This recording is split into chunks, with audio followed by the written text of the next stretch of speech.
Hello, I'm Michael Tomasky. I'm the editor of The New Republic, and this is assessing the first 100 days of Donald Trump.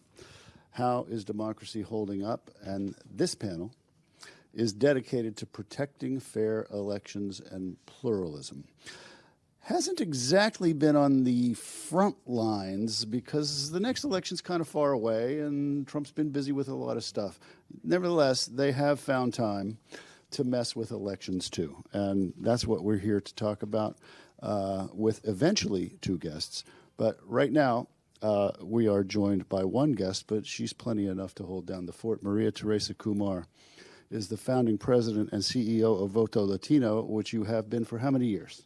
So I'm one of the co-founders. So why do we have to go down that path? we are 21 years. First question. We are 21 years young today. 21 years. Not today. No. Yeah. 21 years young this year. This year. So, well, that's quite an achievement. It's the largest Latino voting rights and advocacy group in the country. Is that a fair description of what you do? Very proudly, we have registered a little close to 2 million folks since our founding, and 250,000 in the last election alone. Wow. And we basically also reach roughly 6.5 million people a month through our social media platforms, talking to them about their rights and how to get involved and mobilizing them so that they see that their vote actually does have impact. Yeah.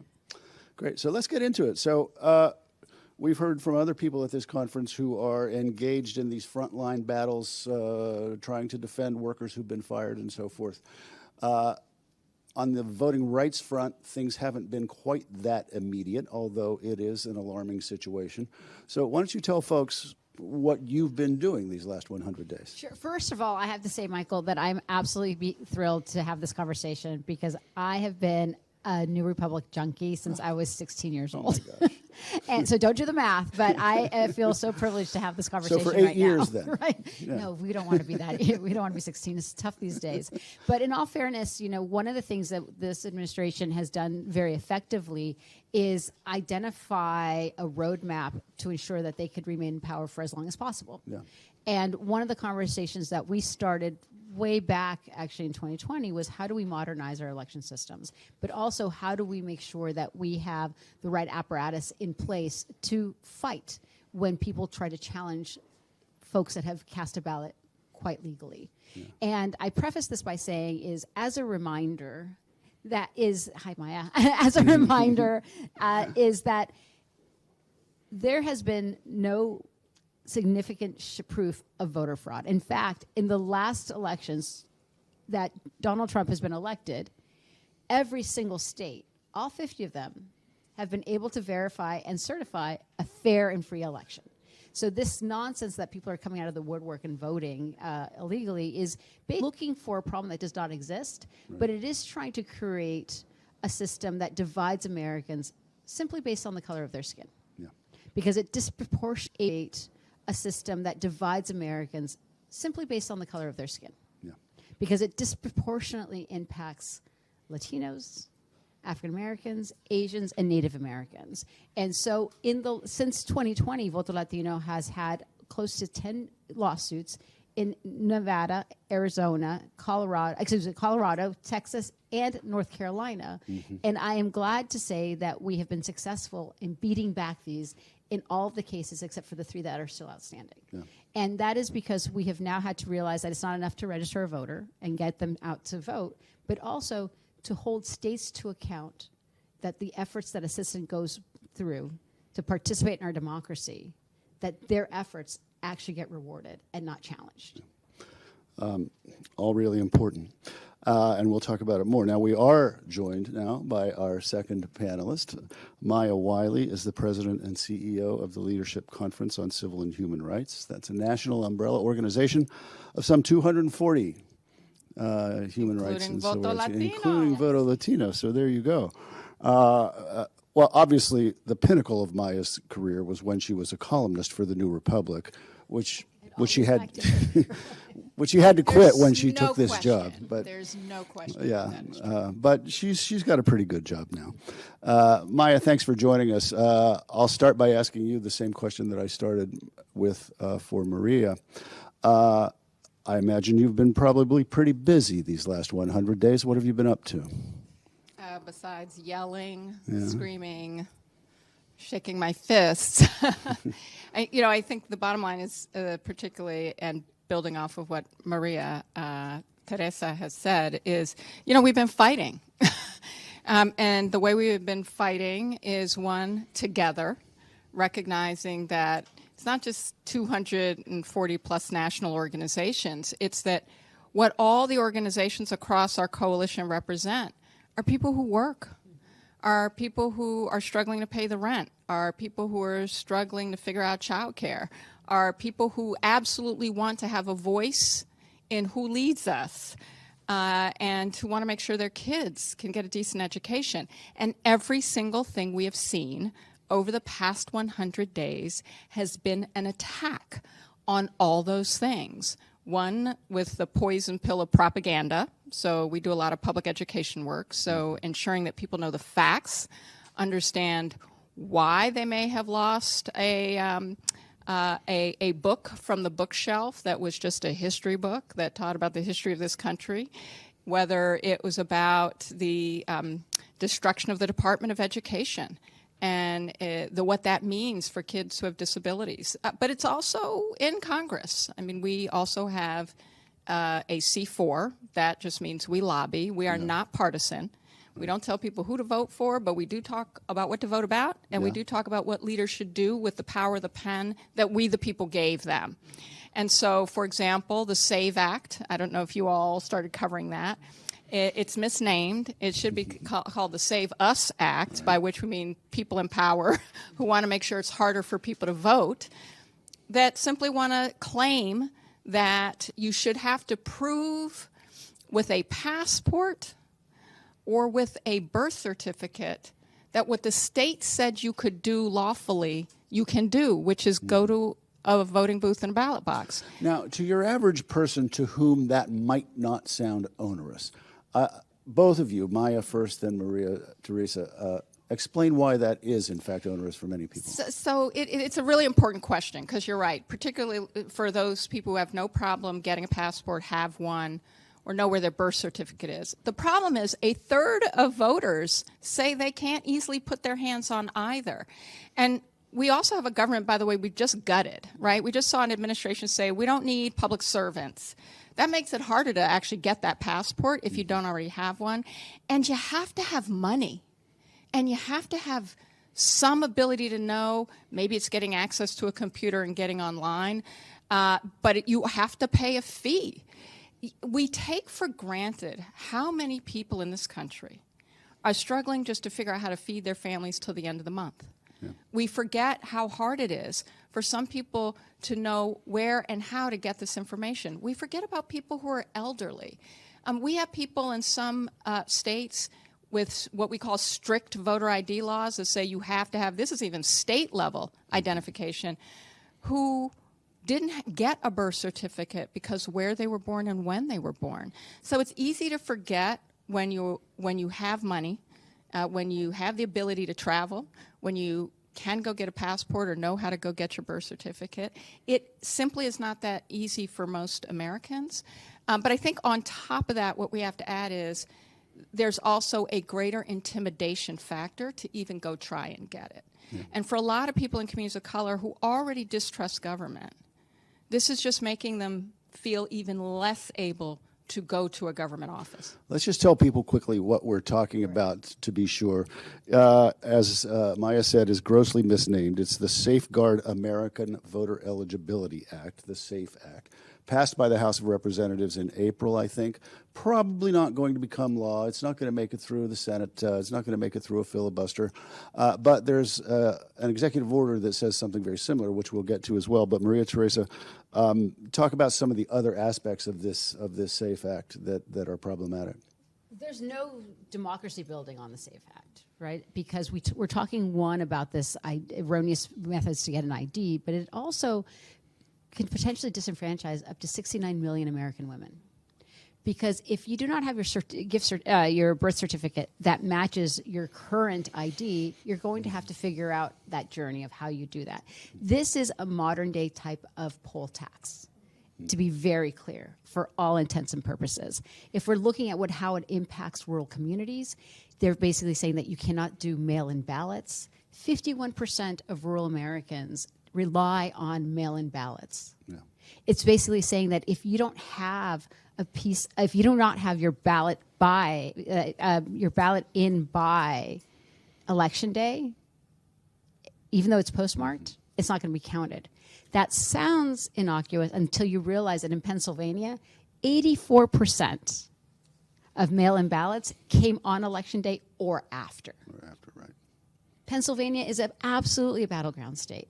This is not about, this conversation that the Republicans and the Trump administration is trying to have is asymmetrical. It's not about protecting democracy.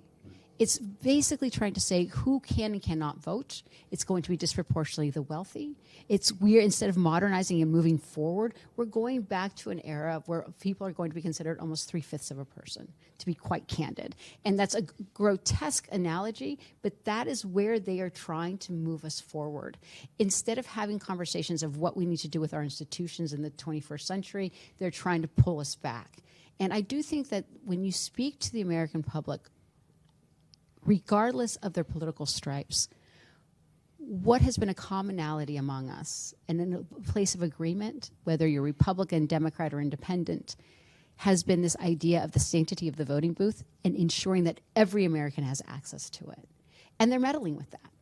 One of the things that we've been able to do in the last, just making tweaks in the last 3 months is provide as much information online around the SAVE Act, how people can actually make sure that they're providing, getting the information, getting prepared.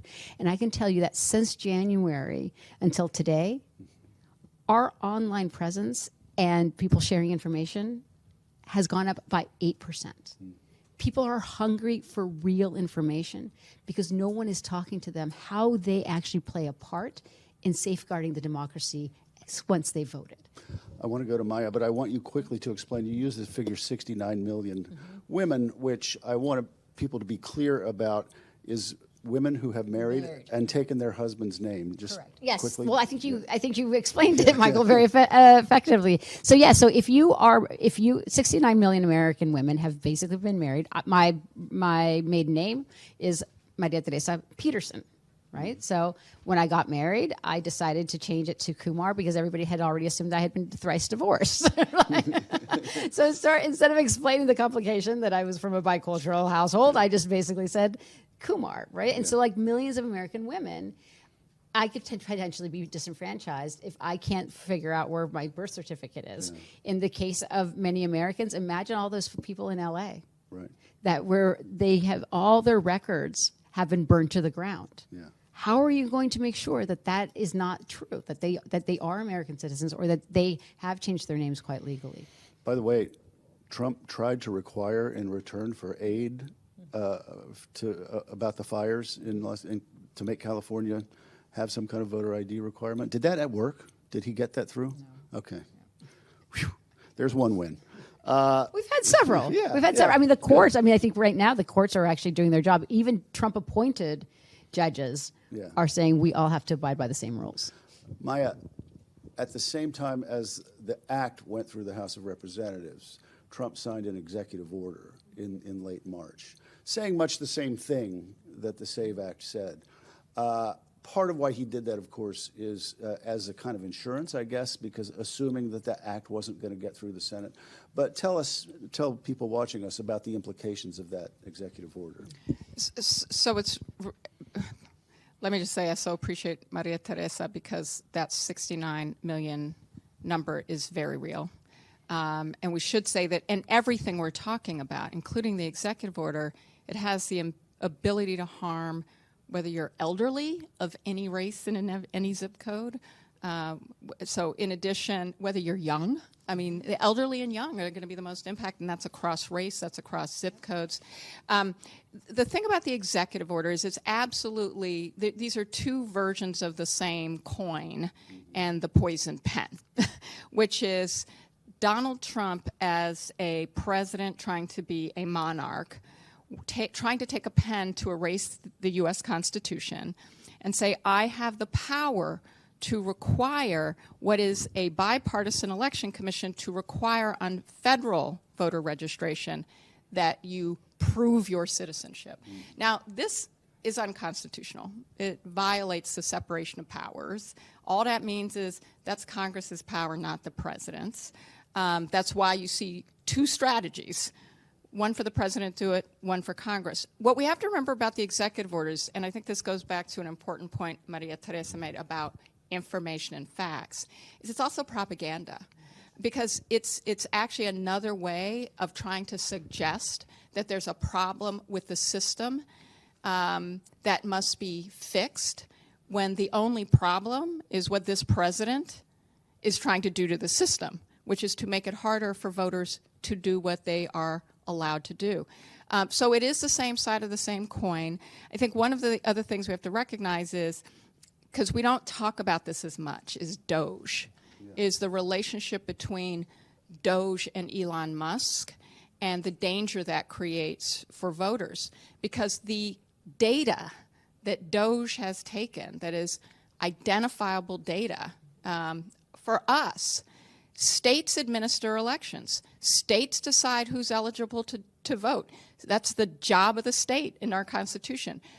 But if the government says through Doge, we want to give you, this is something we've fought for a long time, we want to give you data from the federal government so you can go purge voters off the rolls by claiming they're not citizens. I say claiming because that data is dated. So you could be, say I am someone who's come to this country and has applied for citizenship, and it can take a very long time. So the health department or the tax department might have information about me that says I'm not a citizen. But now I've been naturalized. Now I am. The state says, oh, yeah, you're good. You can vote. And then the government says, nope, we have data for you. And the state says, we're going to purge you, even though now you are a citizen. This is the kind of thing that is a very real danger, but it's also a very real example of a government run amok that says it cares about states' rights, which, by the way, I find offensive to begin with. But it actually doesn't mean it. What it really means is when we see an opportunity to hold on to our own power, we will use it even if it's against a state doing what it has the power under the Constitution to do. So there are a couple of different things happening here that should be seen as connected. Well, and I think that it's, when you look at it by itself, it seems, again, very innocent. We want to make sure that the integrity of our elections are safe. So we're going to centralize it in the federal government because states may not understand what they're doing. But then when you look at the collective of all the facets of how the administration wants to centralize power, whether we're talking about DOJ, whether we're talking about implementing tariffs, whether we're talking about whether or not we should raise or lower the interest rates, all centralized, there's only one person that becomes the kingmaker, and it's not the voter. It is Donald Trump. And I think when we look at that collectively, voters, again, regardless of political stripes, should really be thinking twice. Do you really want someone that one day decides that you are not actually who you say you are, and they basically scrub you off a list? They want our taxes. They want a democracy, but they want it on their terms. And what I deeply believe is the opportunities that we are seeing so many Americans rise up and going to town halls, even in the most ruby of ruby red counties, saying that is not the mandate we requested. We wanted our mandate to be lowering the cost of eggs. Let's talk about, we've just been talking about playing defense. Let's talk a little bit about playing offense. What would you both love to see if you could wave a wand? The United States of America or the various states, since this is really up to states to decide these kinds of rules, what kind of laws would you like to see are being pushed for out there? Maybe stand a chance of being enacted somewhere. Give folks a little bit of good news. Maya, first. Well, I mean, first we should recognize that there are many states in this country that are working very hard to make it easier for voters to vote. Mm-hmm. That's really important to understand because I know, as we have all focused on rightly, the onslaught of states making it harder, making it more challenging. North Carolina being a particularly horrible example of trying to steal elections. But we won that case. Voto Latino literally won that case. Right. So, but I'm just saying the effort that some states are putting in to try to keep people from having a voice about who leads them. That's all we're really talking about here. But I say that because whether you're in New York that did pass the John Lewis Voting Rights Act, or many other states, but we need things like early voting.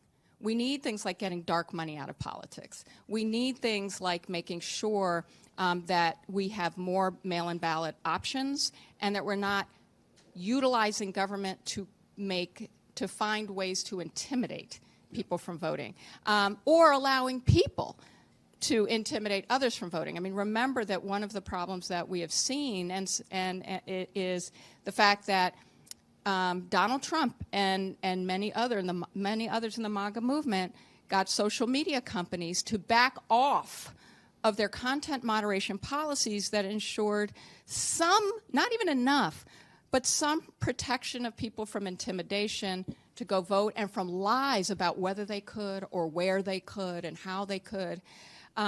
Those are gone now. The tech companies have fallen to their knees and kissed the ring in a way that's very dangerous. But there are a lot of states that are doing more and more to try to make sure people have access to the correct information and know where and how to vote.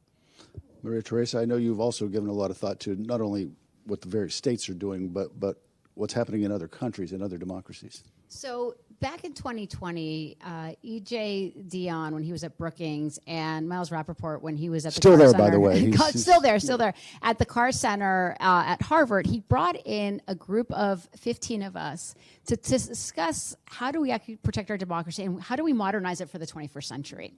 And we went on an 18-month journey looking at different systems. We looked at Australia, New Zealand, we looked at the Netherlands, and the Nordic countries, and it was super interesting. One of the things that seemed to connect all of these modern democracies was by implementing universal voting. And they found two things. One is with universal voting, the extremes tamped down because all of a sudden politicians needed to talk to the person that says politics is not for me. And they needed to appeal to that individual. You should make sure people know what universal voting is. Yeah, so universal is basically that everybody has to cast a ballot. And we've thought about it because in some cases, people were saying, well, if you do universal voting, then is there a fine related to it? There's, and we've thought about it. And there's now an organization where, full disclosure, I'm an advisor to. It's called 100% Democracy. And Miles and EJ have been going around the country, and there has been a state legislator right now that has passed it on the House side, Assembly side, in Chicago. Connecticut is working towards it as well. But this idea that if you talk to Americans, they're tired of the yelling in politics. They're tired of the pendulum elections. There's an unneeded anxiety to move our country forward. And when you start talking to them about how do we modernize it, the tools that Maya mentioned, along with this idea that if we are truly citizens of a democracy, our job as citizens is to nurture that democracy. And that democracy's nurture and that love and that care is literally through our vote. And so that is one of the things that we should consider. We may not have all the answers in this country. Who is doing it well, and how can we adapt those? And if folks who are in elected office truly believe in policy change and modernization, this is a place to start. We have about 5 minutes. I want to wrap up by going back to bad news, which in certain ways, we'd rather talk about anyway. No, we want modernization. So let me put this hypothetical to both of you. I'm sure you've both lain awake in bed at 3 o'clock in the morning thinking about this as I have. If somehow he were to try to cancel the 2028 election, how might he get away with it? What might he try to do, Maya? Well, he's already doing. Michael, you just want to take us to a really dark place. Look, look. Why would we want to give anybody suggestions on how he would do it? Yeah, I'm not going to go that far. Yeah, okay, fair point there. But it is a really, actually, excellent point. And I'm just going to say that everything we're seeing is part of the march to that path.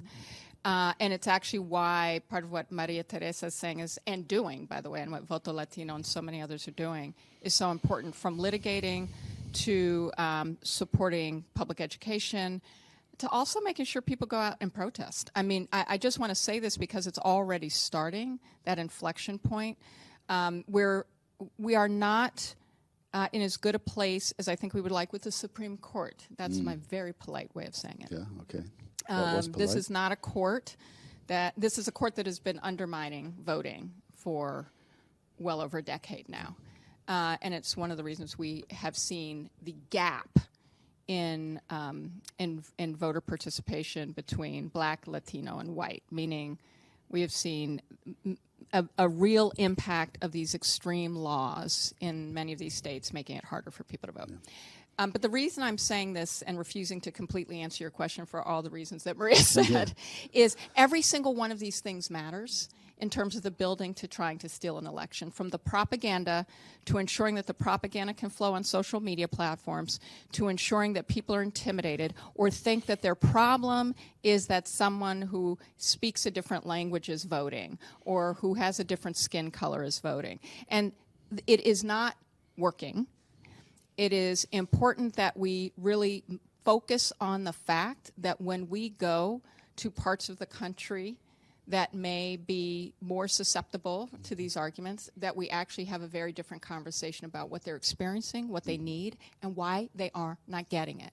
Because what we're seeing right now, this week, when we're about to have a Congress try to, and next week, tell people they can't see a doctor when they're sick, that their schools, their class sizes are going to grow, that they don't get the help and support they want for their kids who have disabilities, that people who are hungry are no longer going to get a little bit of help with food stamps. And by the way, that's going to hurt the farmers who are also worried about the soybeans because they're losing the market to China because of tariffs. There is a long story here about what we share as human need and what we need as humans to ensure that our government is paying attention to. And that's what's going to stop the steal, because there is a steal, and we're going to stop it. Maria, last word. So we just came out with a massive poll that looked at Latino voters and folks that had basically voted in 2020 and decided to sit it out, regardless of who they voted for. And what concerns me coming 2028 is the fastest growing segment of voters in this country are those who decide not to show up. Almost a third of Americans last time decided not to show up. And when you ask why they didn't, they can't tell the difference between the two parties. And part of it is there's massive disinformation coming out of Russia and China, encouraging Americans, telling them that the system does not work. And so it's incumbent among organizations that Maya leads, Voto Latino, and the ecosystem, such as the New Republic, of reminding folks of what happens when we do vote, when we do protest, when we do show up, that the system does change. My concern is that if he decides in some sort of way to participate, it's because he has dampened the spirit of the American people by sitting it out. And I would say that apathy, and it's not even apathy, that's that frustration. That is my biggest concern between now and then, because the whole point of his presidency right now is to flood the zone, make it seem that things are too hard and that they might as well go along. And I always remind people, there's about 50 folks from Doge. Right. 50. And they are basically throwing all the spaghetti at the wall, trying to see how much we will take. And now is the moment for protest because they haven't figured out the system. But there are federal workers who understand the system. There are Americans who really care about the system. And there are millions of people who are dependent on the system. Now is the time to make sure that we are very vocal and that we basically call their bluff. Amen to that, folks. Maria Teresa Kumar, Maya Wiley, two warriors on the front lines. I'm thrilled to share this stage with you. Thank you for coming. Thank you for your work.